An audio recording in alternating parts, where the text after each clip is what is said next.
Okay. Hello, hi, good morning, everyone. Hope you all had your morning coffee today. We're gonna start in a few minutes. I think everyone's just trickling in at the moment.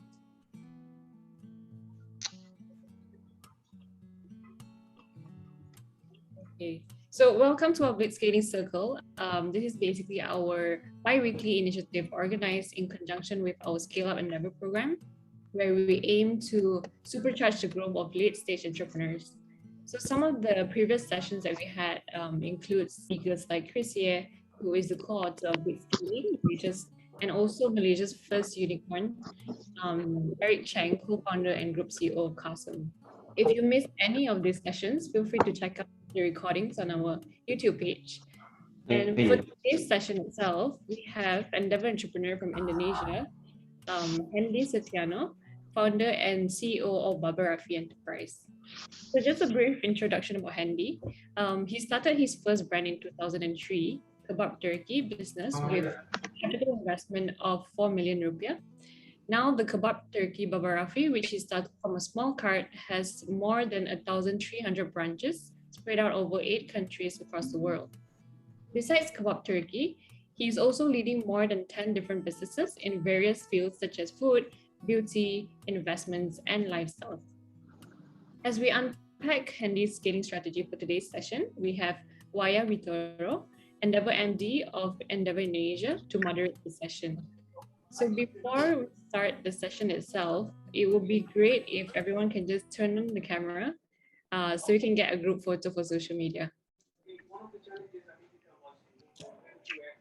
Okay, everyone.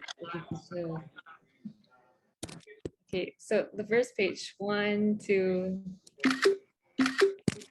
second page, 1, 2. Okay, thanks everyone. Everyone looks happy today. So I'll, without further ado, I will pass the floor to Waya and Hendy. The floor is yours, Waya. Great, thank you, Vera. Hello, good morning, everybody. My name is Waya Wiroto. I'm from Jakarta here, hosting our Blitzscaling Circles of Endeavor, Malaysia. So it's an honor for me to be here. We have a very important person here, a guest star from our Endeavor entrepreneurs, Mas Hendy Setiono. One of the, let's say, foremost business figure, especially at the F&B sector. So I know that Vera has already mentioned about Mas Hendy's business and everything and so on. I'd like to add also some of his CVs, but his CVs is long, very long pages. I think if I'm reading the CVs, there won't be any time for us for the discussions. But just to give a quick overview, he is a very prominent business person as well in the organization, like in Indonesian Business Association in Surabaya and also in Jakarta. He is also well represented in many type of organization. He's also very prominent in sharing and also being invited into many events as speakers as well.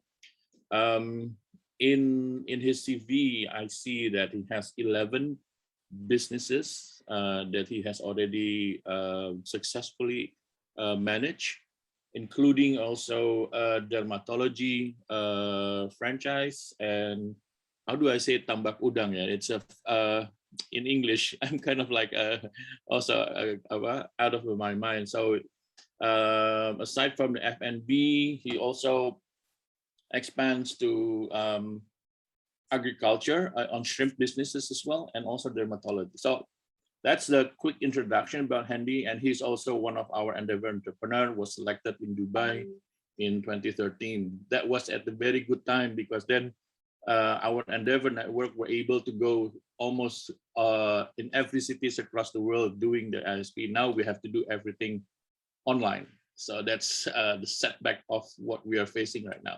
So, Mas Hendy, that's a quick introduction. So I'm going to ask you a question. Let's have a discussion.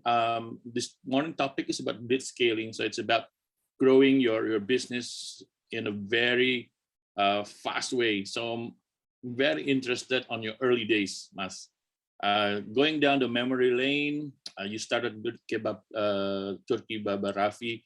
when you were just 19 years, if I'm not mistaken. And then you only have cash of around 400 US dollar. So I'd like to know what triggered you in start something at a very young age.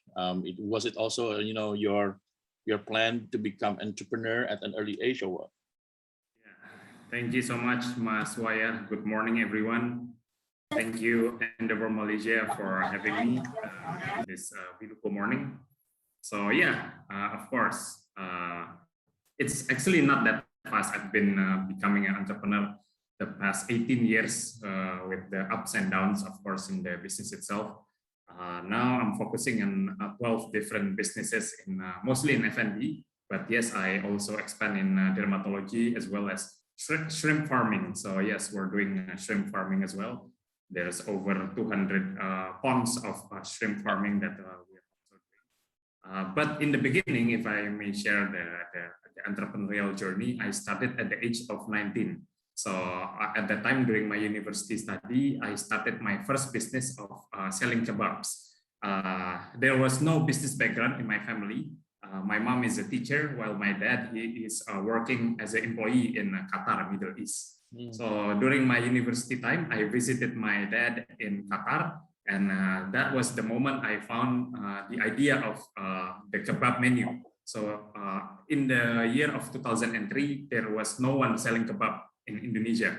So when I found out about the kebab menu in Qatar, I got the aha moment to try and develop my own kebab version back in Surabaya. So with the capital of 400 US dollar, I started with one pushcart selling kebab in the middle, in the streets, side streets in Surabaya, and we're very blessed and fortunate that Alhamdulillah it went well. From the first outlet, we are able to scale to open the second outlet, the third outlet, and try and develop to franchise model into our kebab Baba Rafi businesses. And yeah, until now we have been growing in 18 years with over 1,300 stores, not just in Indonesia, but as well in 10 different countries. Wow, amazing story.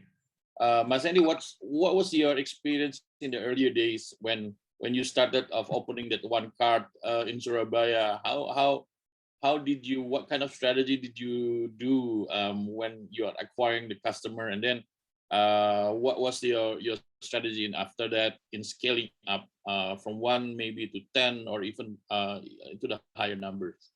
Yeah, I'd love to hear that.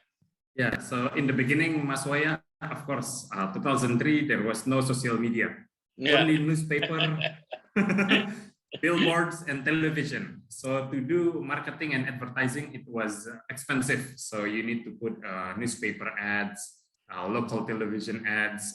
We put in some TV local, such as Astro. Back then there was Astro in Indonesia, so we went placement in that channel as well. So yeah, it was, we went very organic.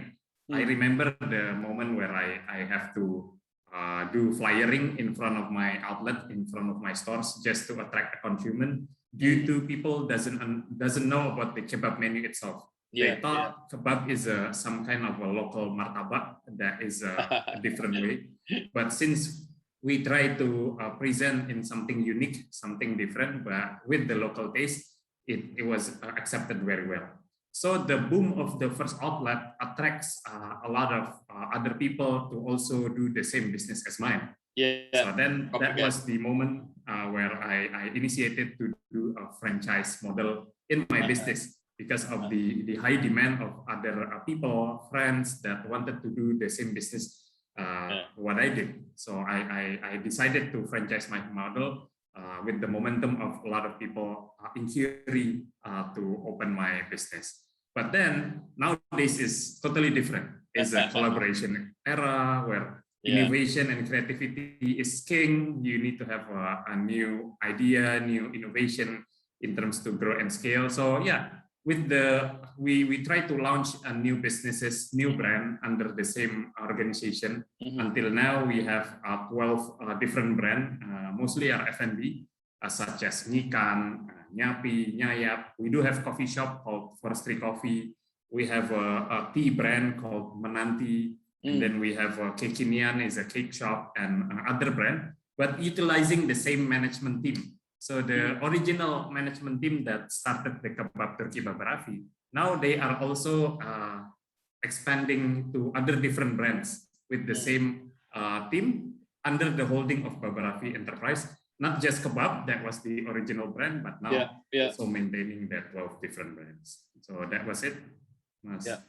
Interesting, Mas Hendy, how you actually, if I may say that you did a first mover advantage, by identifying the kebab in Qatar, and then you bring it to Indonesia. That's a really original way of starting a business. And then by that analysis that you did, there were no competitors in a way of similar to kebab. That's why you have a very high demand. So that's a very great way of starting up. But before I go to your franchising mode, you mentioned that you did marketing very highly in the beginning start of your business. Did you do anything else aside from that, or did you just focus on one menu, or were you also expanding different types of kebab and everything and so on as you scale up?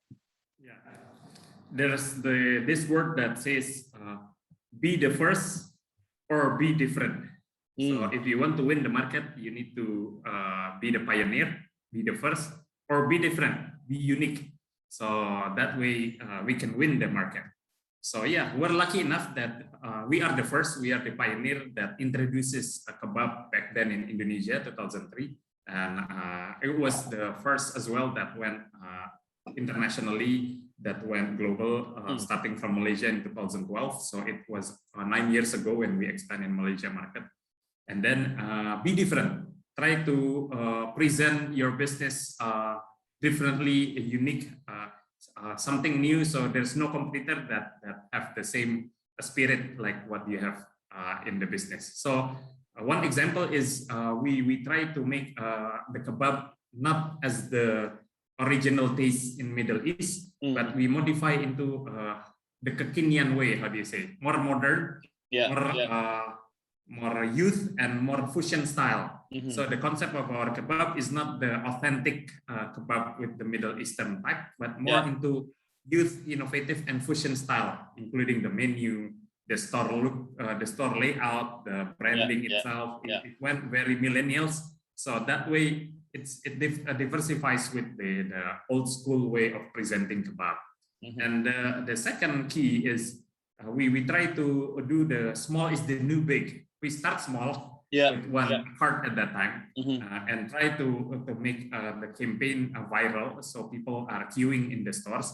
But since it's a small concept, it's easier to replicate and easier to duplicate into become a bigger scale of business. So in that way, we started with one push cart, and then we expand into a container model. We expand into a ruko model. Mostly are takeaway, grab and go with small numbers of dine-in.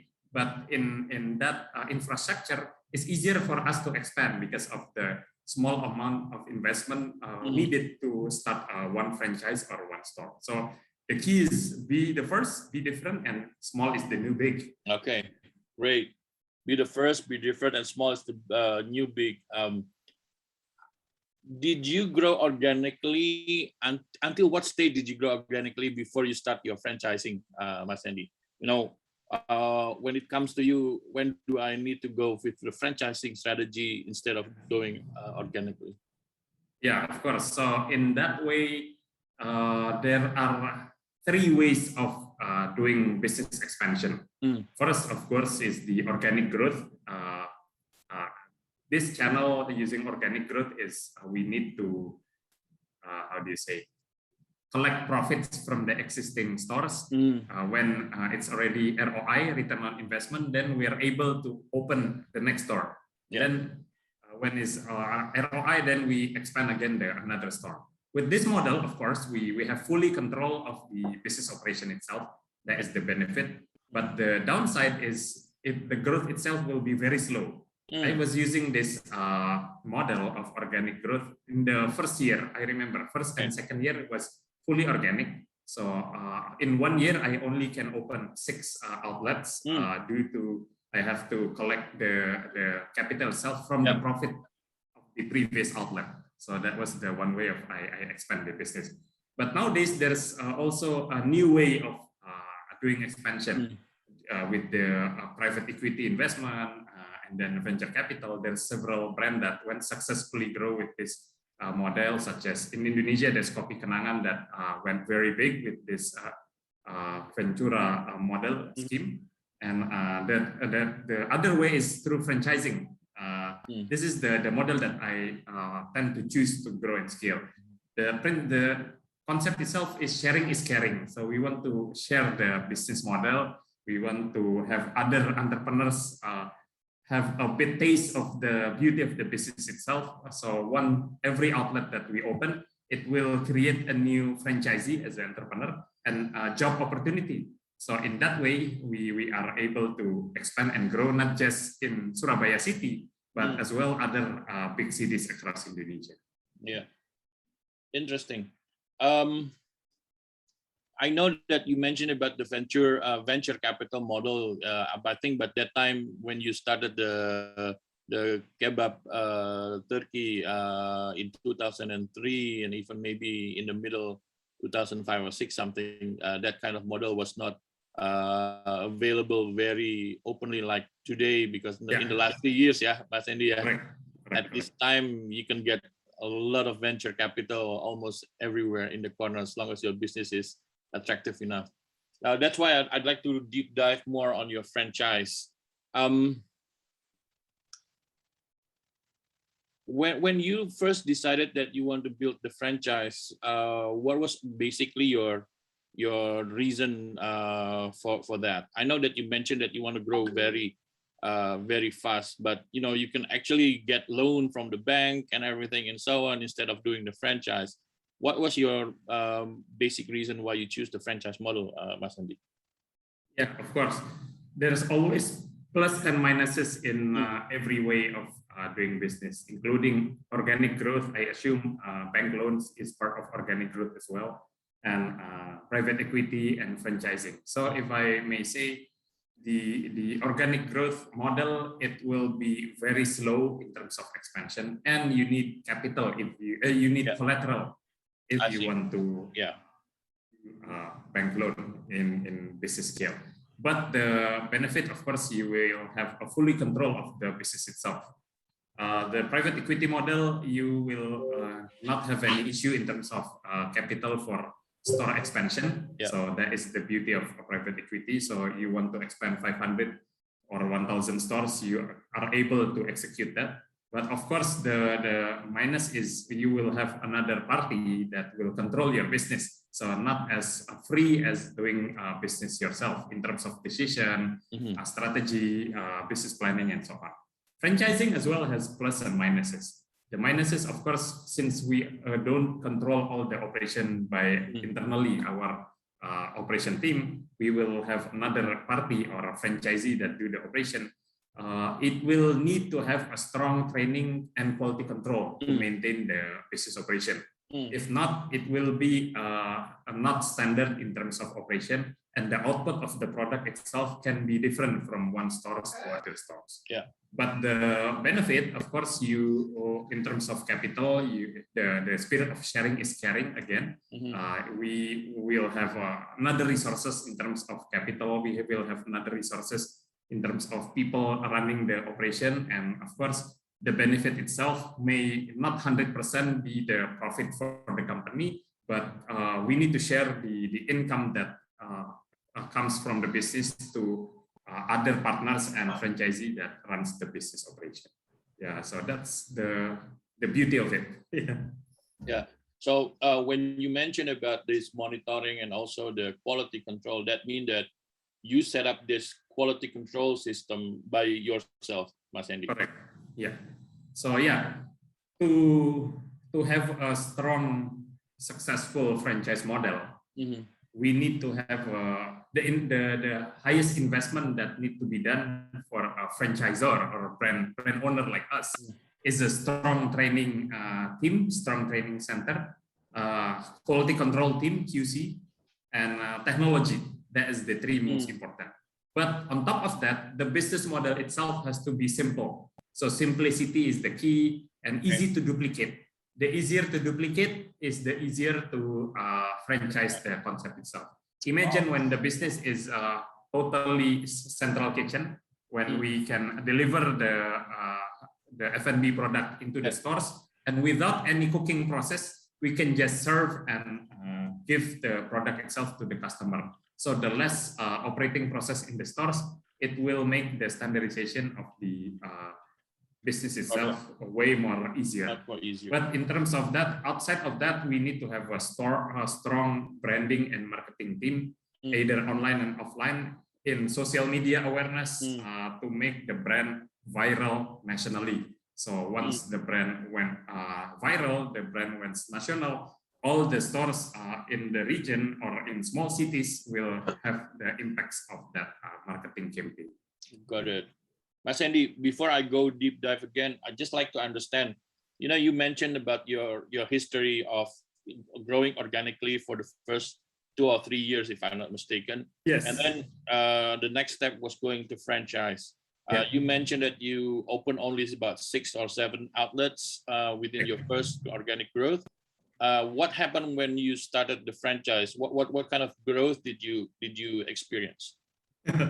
Yeah. So because during my first and second year of doing business 2003, I didn't find endeavor entrepreneur yet in Indonesia. So I didn't have enough support and mentorship in the business. So everything went organic, including the learning process, learning about management, learning about finance, learning about marketing especially, and doing the F&B operation itself. It's really tough, honestly speaking.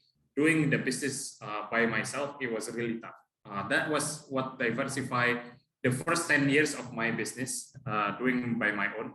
And the second 10 years of my business, that is in the collaboration era, where now I have a great partner, great partnership, new venture that went into the business and brands that went easily for us to grow and scale. But if you were mentioning about the first and second year, it was all totally organic. We learned the hard way of expansion. I was not able to decide either I have to focus on my study at the university or focusing on my business. That was the early moment in my business journey. But then once we decided to focus to grow the model, and it was actually have a great response in the market in terms of the kebab brand itself. So we are more optimistic and more enjoyable to grow and scale the business much bigger until now. Excellent. Interesting. One question before we go further is, you mentioned that training is also a very crucial component in the franchise. Especially, I think, for the personnel who is actually handling in the outlets and everything and so on. How do you, what's your strategy in maintaining that kind of quality? I mean, I think you mentioned about the process, you can control it in some way, but the most variable factors in franchising is actually the person who is involved within the business. And I think that's one thing, maybe it's one of the biggest headache in the franchise model. So what was your solution for success to address this kind of issue, Mas? Yeah, I agree on that, Mas Waya. So another pitfall that may happen in the franchise business is, based on my experience in the early beginning, is rely on the operation team to do the franchise development job desk. So the operation team have to focus on their own operational work. Well, we need to develop another different division that focus on the franchise development. So we cannot mix the operation and the franchise development in one division. We need to have a separate team to do both ways of business. So operation will focus on the operation itself. Franchise development will focus on the franchise growth itself. The franchise development, including training, quality control, the recruitment of a franchise relationship, to maintain the relationship between franchisee. These are different with the operation that already have a lot of job desks. Another thing is when we rely on only the product itself, it's not enough. Once we think we have a unique product, we have a great product, the product tastes good, and that is our added value, it's actually not enough. It has to have a massive marketing strategy that can went viral all the way nationally. So another way to do that, you need to have a new innovative and creative idea to campaign your strategy. What I did is I worked together with a KOL, key opinion leader, that very famous in Indonesia. These influencers, these celebgrams have huge numbers of followers. I mean, like millions, and they are A-class influencers in Indonesia, such as Rachel Fenya, that we work together to become the brand ambassador of Nikan, and then Edozel, that becomes the brand ambassador of Nyapi, and then Arif Muhammad, that become the brand ambassador of Kekinian. Other brand, the one that went viral is Jerome Pauline, that become the brand ambassador of Menanti. By doing that, the message itself spreads very fast nationally. So when the brand itself went viral, a lot of people wants to try. It also attracts a new candidate for a partner that become a franchisee that willing to open their business across the country in Indonesia. So product is not enough. You need to have a massive marketing strategy that went viral. Okay, so if I may conclude, that's your secret of success of growing your franchisee then, Mas Hendy. So you have product diversification, and then you have a great marketing strategy to push the customers to come to your franchises as well. Correct, Mas. Interesting. I'd like to talk a little bit about the KOL that you mentioned. You have different types of KOL for your different type of franchise and so on. Based on your experience, Mas, on the marketing strategy that you do you see that there is also, benefit in doing, kind of like advertising in the local media, or you go focusedly on the social media right now? Or is it a combination? It is a way different in terms of marketing. The first 10 years was, of course, below the line, above the line marketing was still effective. But now, since our target market is millennial and Gen Z, where mostly they are focusing on their social media action, so that is the key that we are focusing in our campaign. I see. Collaboration is the new era where we can fulfill the weakness of each other and focusing on our strength. We understand that our strength is in the F&B business operation and in franchising, but we also know our weakness, that we don't have enough followers to spread the message of this cool brand that we are running, the new business that we are running. That's why then we work together with the influencers and celebgram, A-class celebgram that we partner up in every brand that we create in terms of campaigning the brand itself. So of course we start very small for us at the beginning with one single store in each brand that we launch, but we dream big. So we want to grow and scale the business bigger.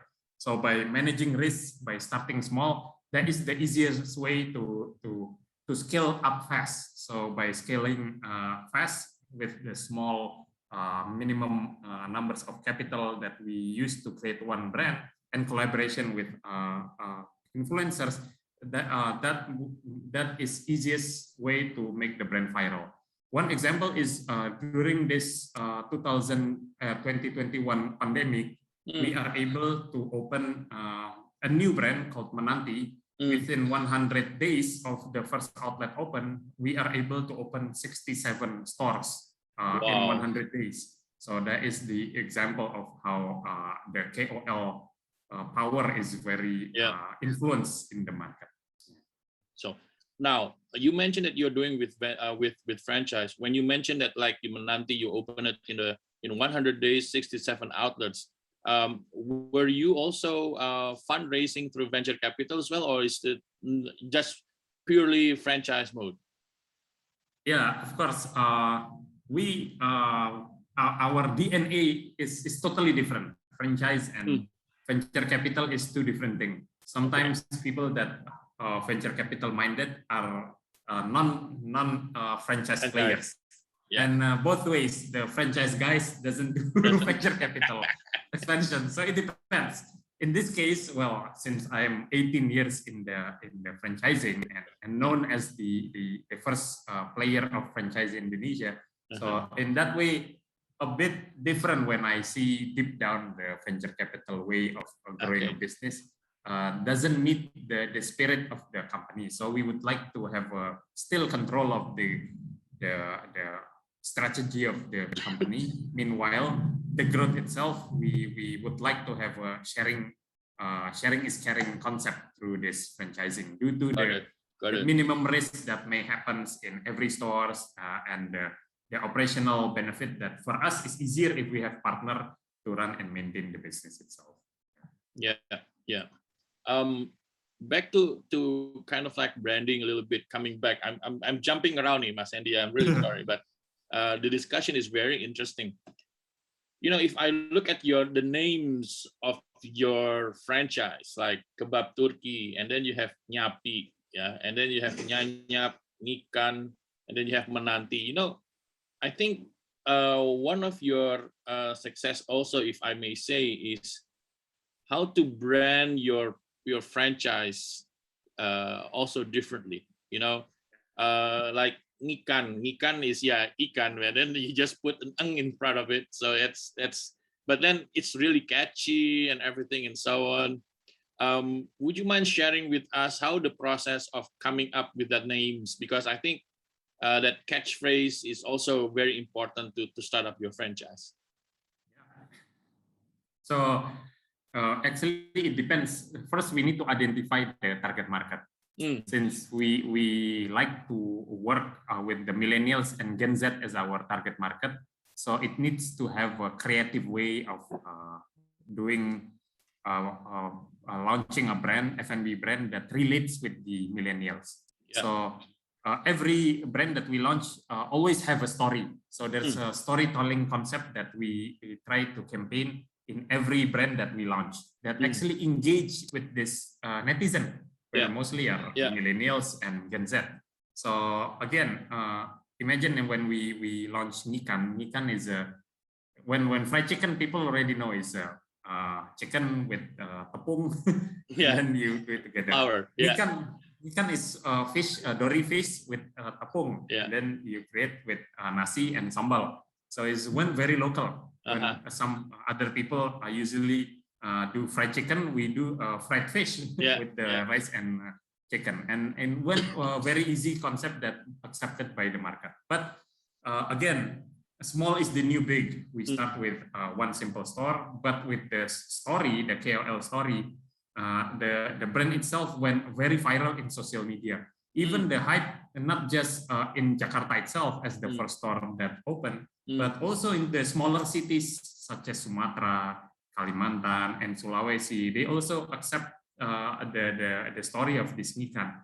Same like Menanti, when we launched the brand of Menanti with Jerome Pauline, the story itself involved the netizen, such as when they create the tea menu from the taste no good until it tastes good. The logo design itself, from the logo design was very bad until the logo was cute, like what we launched now. The location was we share it in social media, so the netizen feel very engaged with the story concept itself. So once the first store was open, the first week we tried to develop the concept, and 1 week we are opening the store. It went very engaged because netizen feels that they are part of the history of creating the brand itself. So again, it's not about the hard selling or how good your product, but it's about the storytelling that we can engage with the audience. That's a very interesting point you made up, Mas Hendy, because sometimes people forget about what is actually branding and marketing. You know, it's about how you connect definitely to your customer, and storytelling, I think it's one of the best ways how to do it. It's very interesting strategy that you put, and also the combination between storytelling and KOL. Wow, that's interesting. Very nice. Mas Hendy, if I'm not mistaken, right now you have around about 1,300 outlets over 10 countries, like in Brunei, China, Malaysia, Philippines, Singapore, and India. So we would like to understand what is your secret of success behind this rapid expansion across the border? Yeah. So yeah, going global is another challenge here. Going global is a different game, I have to say. When we decided to go global, it was in 2012. And the first country that we went through is Malaysia. After Malaysia, then we go to Philippines, then we go to Brunei, and then we go to Bangladesh, Sri Lanka, India, and other countries. So the key on that is to find the right partner. So my strategy was through master franchising, and we have to find the right partner that able to represent the brand and grow and scale the business locally in every country. So and the concept itself has to be accepted among different entrepreneurs. I give you an example. The master franchise in Singapore, Mas Waya, is actually an Uber driver. So he is an Uber driver that become our master franchise. But in Bangladesh, the master franchise is a big conglomerate that runs Basundara Group. So from Uber driver to big conglomerate, they can be our partner in becoming master franchise in the region. Nice. While in Malaysia, is a young entrepreneur. At that time, he was still 26 years old when he applied to become our master franchise. And successfully run the business 9 years until now, from Kebab Turki Baba Rafi to container kebab that's still operating in Malaysia. Actively find a new network. Before I have to attend expos, business seminar offline in those countries to find network. But nowadays is way easier in terms of building network through online meetings, online gathering, and it's vice versa. A lot of other brand that F&B brand especially that wants to enter Indonesia, I'd be more than happy to become their network and channel to partner up and expand their brand locally in Indonesia as well. So you know, I hear a lot of things also from our entrepreneurs here that, hey, do you want to go outside Indonesia market? And majority of the answer is, Mas, Indonesia is a huge market. I want to stay here first before I go expand through other countries or other markets. So Mas Hendy, what was your decision going global?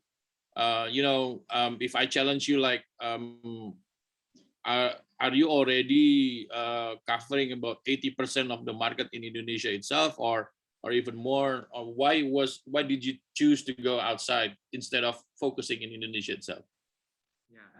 Of course, that is true, Mas Waya. Once you become the #1 player locally in your region, let's say in Indonesia, then it's time to go overseas. But first you need to win the local battle in, let's say, Indonesia. For kebab, we're lucky enough that we are known as the biggest kebab chain locally in Indonesia. But in terms of stores, yes, we are the world's biggest kebab chain. In terms of ikan, since it's new category, we would like to create a new product category that in the national market doesn't have a big player yet. That's why ikan went very fast with almost 200 stores. Nyapi, the sapi asap concept that we launched, went very fast with 80 stores. Menanti, the tea with fruits concept, went very fast now with more than 107 stores. This concept is we need to identify first what product category that doesn't have a huge competitor yet in the market, that we are able to take over to become the #1. Once you become the #1 player in the national market, let's say Indonesia, then it's time to go overseas. Find the right partner. Once your brand top of mind already in the Indonesia, it's easier for us to campaign and promote and seek the opportunity to find another player to become our candidate as a master franchise or joint venture concept to expand globally. So in that way, everybody wins. The partner itself wins, and us as the brand owner have the opportunity to grow and scale globally. I see. So when you enter a new country, do you do the similar marketing, product, collaboration with KOLs as well, or do you do different types of strategy, Mas Hendy? Every country, of course, have their own local knowledge. Every country have their own localization strategy that we need to do as well. But in a similar way, yes, we do have a template that we give as a SOP, and we copy to all of our franchisee and master franchisee. So in that way, easier for them to grow and scale. Malaysia at the highest numbers of store before pandemic was 31 outlets, and then still Bangladesh has the huge numbers of stores in terms of global outlet. But yes, not every country went successfully. We understand that Malaysia and Indonesia have similar taste, similar Melayu style, similar influencers attraction, so it's easier for us to campaign. But in other regions such as Sri Lanka, India, Philippines, we need to adjust based on their local appetite to attract and win the market as well. Do you plan to go to Africa? Actually, I love Africa. We love more developing countries, so such as Africa, with huge population and still messy, that kind of market that we like to enter.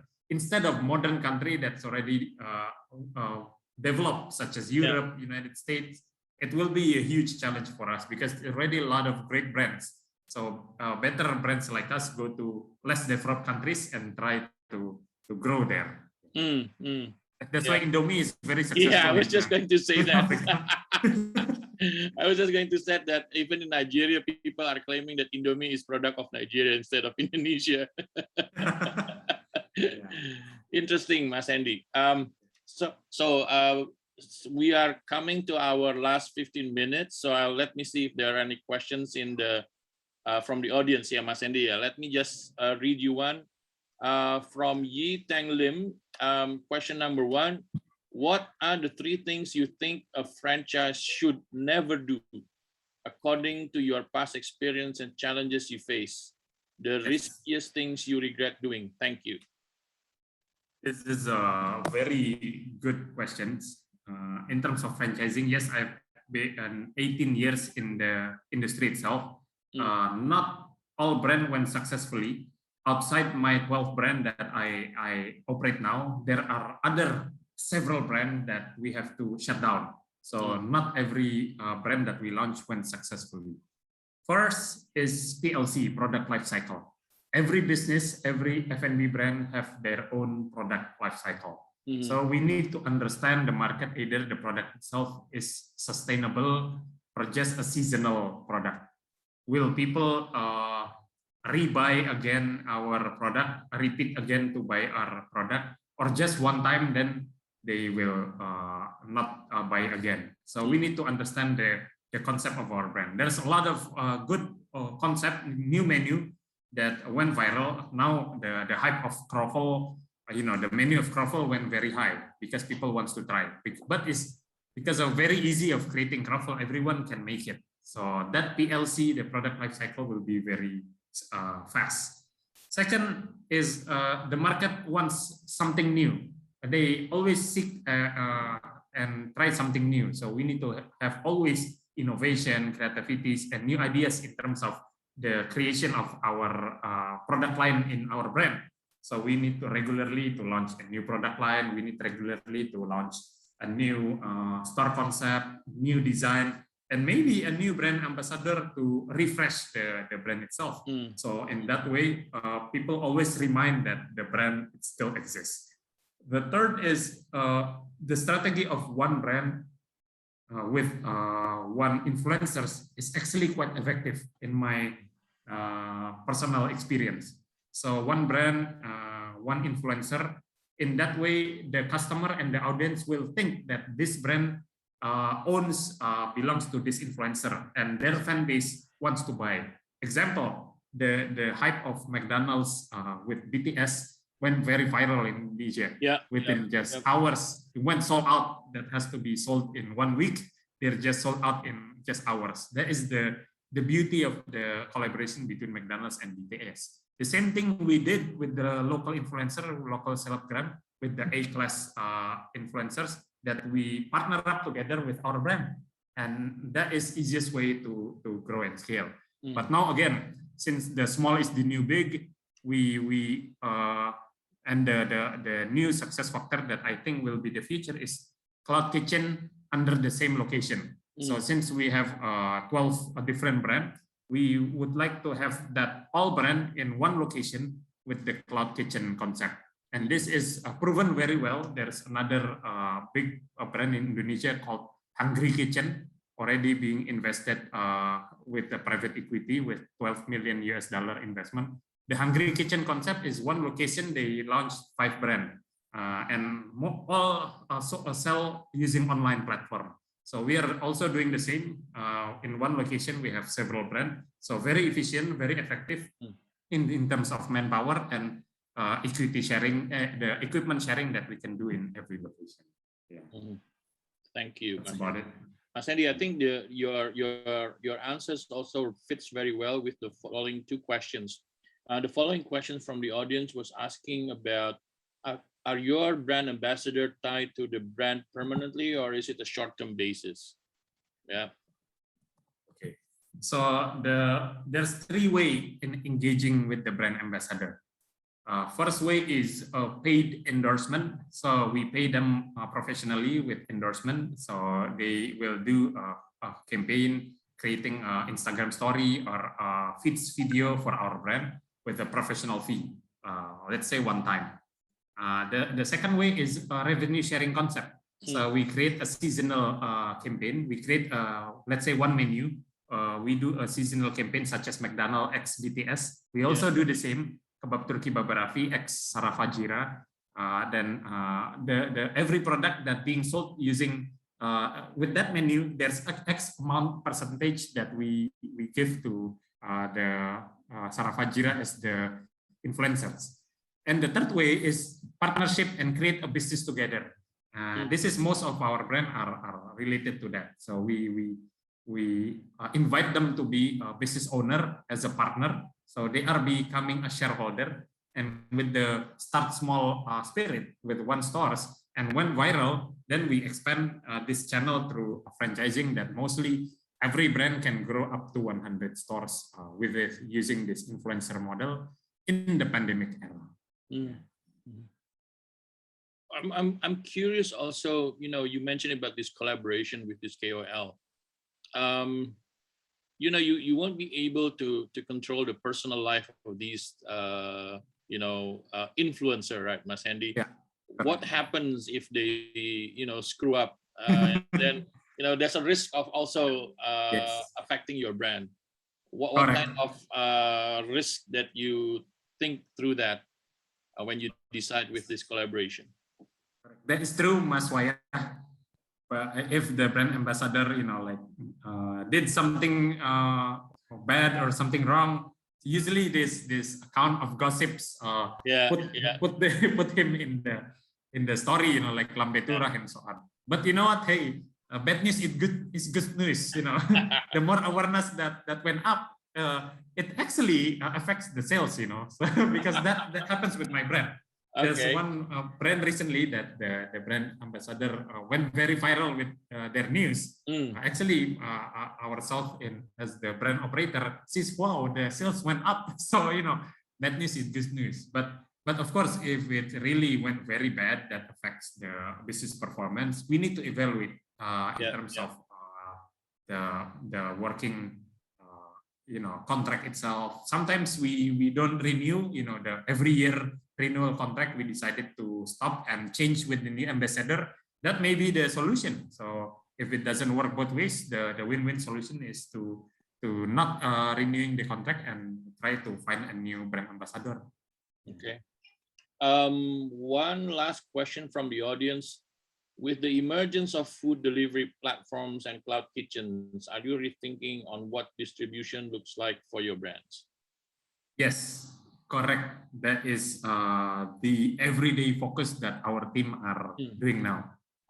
Due to the local restriction that we have in Indonesia called PPKM, so all the Jawa and Bali business operation are not able to do dine-in anymore, just online. So we need to convert all the offline stores to the online stores. And we're lucky enough that about 80% of our sales are from this online channel. So we have a very good connection. We are at the enterprise level with this Grab Food, Go Food, Shopee Food, or Traveloka Eats that helps us a lot. But to set up a very efficient store, then we also need to do what Cloud Kitchen is doing now. You know, with one simple location, let's say Ruko, instead of having one brand, we put 6 to 7 brands in the same location. So we can have minimize manpower in every location. We can have equipment sharing for not just one brand, but 6 and 7 brands. And that is easier for us to do the business operation since it's already 80% of the sales comes from online. So yes, we are creating actually a Cloud Kitchen franchise with 6 brands in one location, and all with our brand that went viral, like Kebab, Nyikan, Nyapi, Menanti, Forestry Coffee. So they can choose 5 or 6 brands from the 12 brand portfolio that we have, and they can open in the Cloud Kitchen franchise that we developed. So I believe that will be the future of the F&B industry here in Indonesia. Very nice. Mas Hendy, we're getting close to our end of the session, so I'm going to have 2 concluding questions for you. So what's the future of Baba Rafi now? How do you see in the next coming 5 years? Will you be doubling yourself to, let's say, 5,000 outlets across the world, or with so many different types of brands and everything and so on? What's your plan for the future? Be very interesting, I think, for the audience also to hear that. Yeah. I believe everyone have their own strength, skill, passion, and strategy. We also need to understand what is our strength, what is our skill set, and what is our passion. By focusing on that, we can be the #1 player in the industry. But also we have a weakness. Everyone has also a weakness. To fulfill the weakness, we need to collaborate, to find a partner that can fill our weaknesses. So by then, we will be complete resources as Avengers. So by going much bigger in terms of business expansion, having more impact in job employment, having more impact in terms of entrepreneurs that can be created as a franchisee. So yes, we would like to grow more brand in the umbrella of Baba Rafi Enterprise and give more impact into the economy of Indonesia through the franchising channel. So hopefully your numbers, Mas Wayah, of 5,000 stores from now the 1,500 stores can be achieved that get more impact in the economy of Indonesia. That's cool. That's cool. So the second one is about your foundation, Mas. You know, you've been winning a lot of multiple awards and in so many things. You set up Baba Rafi Academy as well. What was the story behind of the Hendy Setiono Foundation, Mas? So the Hendy Setiono Foundation, HS Foundation, is more into the give back impact to the society. Nowadays, actually, charity and give back are become cool in the nation of youth. You know, and there's always a new way of giving back. Yeah. Let's say now the trend of iko-ikoyan or giving through social media, it's also one trend in Indonesia. And then, you know, this video that give people for the poor people, you know, like people in the streets, sometimes they give money and so on. That actually motivates other people to give back itself. So we just wanted to make it more structured by having the Hendy Setiono Foundation and help the government to solve this pandemic problem through the sembako and then masker and all those movements that could help the government lower down the numbers of the people that that have the impact of this pandemic situation. Hopefully. Nice. Thank you. Mas Hendy, we come to the last question, this conclusion in the last 3 or 4 minutes. This is a question that is instructed for me to be asked to you, by the Malaysian Endeavor Malaysia. So the question is, if you could tell the story of Baba Rafi, what is the single greatest achievement that you think brought you to where you are today? It could be any partnership, marketing strategy, or anything. But please tell us about the single greatest achievement that made you a success business person today. Yeah. Before that, maybe I can share 3 tips of finding the right partner or the great partner. Sure, that would be great. One is the same vision and mission. So we need to have the same dream as a partners. So we need to have the same vision and mission in terms of the strategy of the business itself. So once we have a click in terms of vision, mission, and dreams, that will be a good partnership model in the future. Second, we need to have a great chemistry together, because of course, business is like getting married, there's ups and downs. Business is not always smooth. We need to have the condition of up and down together. So we need to have a very good chemistry in terms of running a business, such as getting married. And third is the diversification of skill set. We need to have a diversification of skill set that fits in everyone's role, that could fulfill the weakness of everybody. So by that, it will have a great team partner, and collaboration synergy will work very well. So my greatest achievement is when I can find a great partner that have the same vision and mission, as well as build the dream together to give the impact to the society by building jobs, creating new entrepreneurs, and create the brand as the #1 brand, not just locally, but as well globally. And hopefully that could be done by the brand that is run under the Baba Rafi Enterprise group. Need your support, Mas Waya. Will do, Mas. Wow, that's great. Hey, Mas Hendy, thank you very much for the time. It was a really inspiring talk. I mean, I learned a lot. I know that we've been already communicating and talking, but this special session opens up my eye on how to really, manage and scale up blitzscaling the F&B business through the franchise mode. And I think that kind of knowledge is really important for me. I hope that the audience also enjoy the same thing as I do of listening to Mas Hendy and his experience. I just want to iterate one more that I think the most important thing from my personal point of view, Mas Hendy. So you want to be successful in the franchise mode and your F&B business, keep it simple, be different, and then boost it up with the marketing strategy through the collaboration. So those 3 things that I'd like to take out from our discussion, which is very important in scaling up the F&B business through franchise. So Mas Hendy, thank you very much for your time. Thank you, Mas Waya. Give it back to Fira, the moderator, the MC. Fira, floor is yours. Thank you everyone for watching the Blitzscaling Skills from Endeavor Malaysia. Thank you, Mas Waya. Thank you, Mas Hendy. I myself is very inspired by the session today, Mas Hendy. I think it was a really great session. So up next, we would actually have another Blitzscaling session. We will hear from the founder of Philippines' fastest growing social media app, Roland Ross, the founder and CEO of Kumu. So Kumu is a Filipino founded app to be the #1 highest grossing social media app in the Philippines, #4 in Canada, #5 in Australia, #6 in Hong Kong, and top 10 in the multiple markets.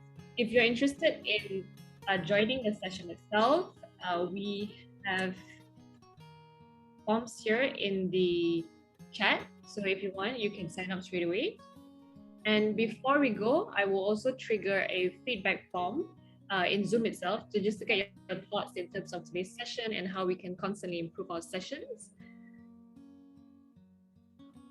I'll just launch it here. Yeah. And if there's anything else, feel free to reach out to Endeavor Malaysia on any of our social media pages. Other than that, have a nice day and have a great weekend, everyone. Thank you. Thank you, Waya. Thank you, Hendy.